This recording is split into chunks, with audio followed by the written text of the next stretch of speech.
Nagkilos protesta po ang mga biktima ng Bagyong Pablo at ilang militante sa Monte Vista, Compostela Valley. Daing nila hindi raw nakararating ang tulong para sa mga nasalantang nakatira sa mga liblib na lugar. Narito po ang report. 7 na oras nagbarikada sa sentro ng Monte Vista, Compostela Valley ang mahigit 2,000 biktima ng Bagyong Pablo at iba't ibang militanteng grupo. Stranded tuloy ang mga motorista. Sa videong ito, nakuha ng isang pasahero, makikitang naokupa na ng maralista ang daan, kaya bumper to bumper na ang mga sasakyan. Ang ilang pasahero walang magawa kundi maghintay. Mabuhat. Abot na po sa kondisyon.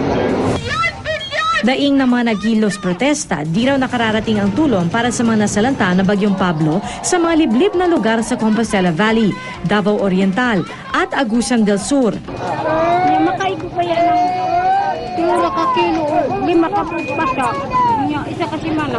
Nanawagan din ang maralista na itigil na ang pagbigay ng permit sa mga minahan at sugpuin ang illegal logging na nagdudulot daw ng landslide at pagbaha sa probinsya.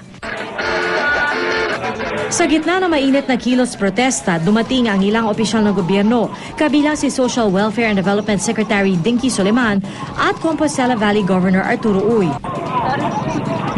Nangako si Secretary Soliman na mamamahagi ng bigas sa kondisyong may plano para tiyaking may abot ito sa mga nasalanta at may pagbibigay alam na galing ito sa DSWD at hindi mula sa ibang grupo o politiko. The agreement is that they will be giving 10,000 sacks of rice to rallies who are actually victims of Typhoon Pablo. And at the same time, we are also giving them 100 sacks of rice.